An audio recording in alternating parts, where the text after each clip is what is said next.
Welcome back to the For Men Only videos, and today is the last day that I'm going to be sharing with you in this set, but I want to end with this.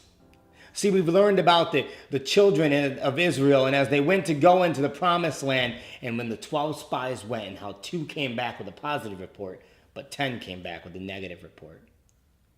We talked about how the enemy wants you to believe the negative. The enemy wants to get inside of your head and continue to tell you that you can't do it, that you're a nobody, that you'll never amount to anything. And why do we think that is that the enemy does that? Because as we know, they were called to go to a promised land. What is your promised land? What has God called you to be able to do? What is the vision or the dream on the inside of you that God's placed on the inside of you? What is that thing? And is the enemy telling you that you can't do it? Or is the enemy trying to take you out in another way? You see, because some of you out there, your dream is to be able to start your own business. And the enemy's told you, you'll never be able to get financing. Well, who's going to give you the money to be able to start this business? You didn't even graduate from high school. How are you going to run your own company? And I'll tell you right now, if you were to hear story after story after story of these men that I've seen that are super successful, they'll tell you the same thing. It was because they took a step out. They began to do what God had placed on the inside of them.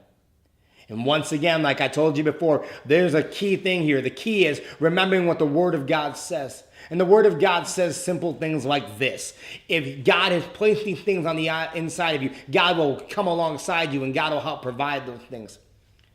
The thing I want to end with right here is this.